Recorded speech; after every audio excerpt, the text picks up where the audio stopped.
বর্তমানে আমাদের ফেনী জেলাতে বড়শি দিয়ে মাছ শিকার করার ট্রেন্ড চলতেছে। তো অন্যদের দেখা দেখি আমাদেরও শখ জাগে যে আমরাও বড়শি দিয়ে মাছ শিকার করবো। তো সেই জন্যই আমরা চলে যাই কালিদাস পাহাড়িয়া খালের উদ্দেশ্যে। আমাদের কাঙ্ক্ষিত খালটিতে যাওয়ার আগে আমরা বের হই পিঁপড়ার ডিম সংরক্ষণ করার জন্য। বাট আমরা কোথাও পিঁপড়ের বাসাও খুঁজে পাইতেছিলাম না, ডিম তো দূরের কথা। কারণ আমাদের গ্রামে অনেক প্রফেশনাল শিকারী রয়েছে যারা বড়শি দিয়ে সচরাচরই মাছ শিকার করে। তো সেই জন্য আমাদের গ্রামের আশেপাশে কোনো পিঁপড়ের বাসা নেই।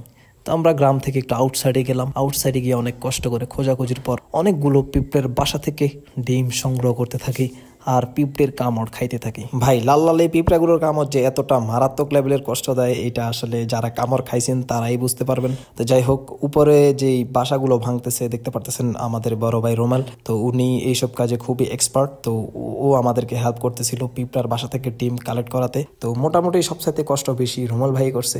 তো ধন্যবাদ রোমাল ভাইকে যে আমাদেরকে ডিম সংরক্ষণ করে দেওয়ার জন্য। উনি না থাকলে আমরা হয়তো বা এতগুলো ডিম সংরক্ষণ করতে পারতাম না। যাই হোক, উনি খুবই সুন্দর করে আমাদেরকে ডিমগুলো সংরক্ষণ করে দিতেছিল, দেখতেই পারতেছেন আপনারা। তো এটাই হচ্ছে শেষমেশ ডিম কালেক্ট করার পর সর্বমোট এইগুলো আমরা পাইছি। তো এখানে 400 থেকে 500 গ্রামের মতো ডিম হইব। তো এই যে দেখতে পারতেছেন সবাই পিঁপড়ের কামড় খাইয়া ভাই একদম শেষ অবস্থা, পুরোই নাজেহাল হয়ে গেছে গা। এই যে দেখুন পিঁপড়ে কি ভয়ঙ্কর রূপ ভাই।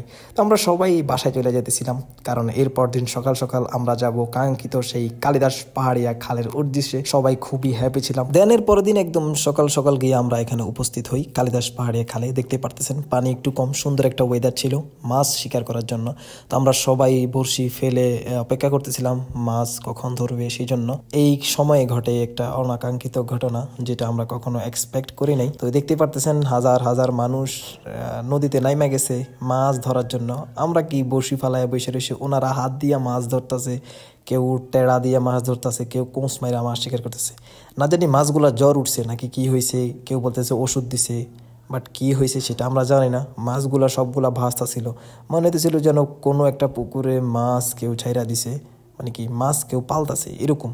মাছগুলা কেমন জানি অসুস্থ হইয়া মানে উপর দিকে ভাসতেছিল। সবাই যে যার যার মতো শিকার করতেছিল বিভিন্ন ধরনের অস্ত্র শস্ত্র দিয়া। যাই হোক, দেখতেই পারতেছেন অনেক মানুষ জাল মারতেছে, যে যার মতো মাছ শিকার করতেছে। তো এইগুলো দেখে আমাদের মন মানসিকতা একদম খারাপ হয়ে যায়, কারণ মাছ যেহেতু ভাসতেছে তো আমরা তো এখানে বসে থাকা একদম বৃথা। তো আমরা সবাই ছিপ টিপ বড়শি মরশি যা আছে সব কিছু ফালাইয়া দিয়ে আমরা একটু দেখতে থাকি যে আসলে ওনারা কিভাবে মাছ শিকার করতেছেন। দেখতেই পারতেছেন উনি অনেকগুলো মাছ পাইছিল। তো যাই হোক, যে যার মতো করে এখানে মাছ ধরতেছে। এই স্থানটা হচ্ছে আপনার রশিদিয়া মাদ্রাসা সংলগ্ন স্থানটা। তো এখানে অনেক মাদ্রাসার ছাত্র মাছ ধরতেছিল, আমি দেখতেছিলাম। ওরা টুপি পাঞ্জাবি সুদ্দা নিয়ে নাইমা পড়ছে মাছ শিকার করার জন্য। আসলে ভাই মাছ ধরতে আলাদা একটা মজা আছে। মাছ খাইতে যতটা না মজা, ধরতে বা শিকার করতে অত্যন্ত মজা ভাই। যারা আসলে মাছ শিকার করেন তারা আমার কথাটা বুঝতে পারবেন। তো যাই হোক, বড়শি দিয়ে তো আমরা মাছ শিকার করতে পারলাম না, কিছুই করতে পারলাম না। তো আমরাও বাঙালি, আমাদের মাথায় বুদ্ধির কম নাই। আসলে আমরা সবাই বাইক নিয়ে গেছিলাম ওইখানে। তো আমরা আবার বাসায় যাই, বাসায় গিয়া সবাই একটা একটা করে জাল নিয়ে আসি মাছ শিকার করার জন্য। আমাদের সবাই টার্গেট ছিল বড়শি দিয়ে যখন মাছ ধরতে পারি নাই, জাল দিয়ে হইলেও মাছ মাইরা বাসায় নিয়ে যাবো, যেই কোনো মূল্যে আমরা মাছ বাসায় নিয়ে যাই। তো যাই হোক, সবাই রাগের মাথায় জাল মারতেছিলাম নদীতে। তো মাছগুলো ভাইসা ভাইসা যখন কিনার দিকে আসতেছিল তখন ওই মাছগুলোর উপরে জাল মারা হইতেছিল। তো যাই হোক, শেষমেশ আমাদের মাছ হচ্ছে এইগুলো 5-6 কেজি হবে হয়তোবা। তো যাই হোক, আমাদের সহপাঠীরা ওরাও কম বেশ কিছু না কিছু মাছ পাইছে। যাই হোক, আলহামদুলিল্লাহ। দেন এরপর সবাই আমরা 12টার দিকে বাসায় চলে আসি। তো এটাই ছিল কালিদাস পাহাড়িয়া খালের মাছ শিকারের কাহিনী।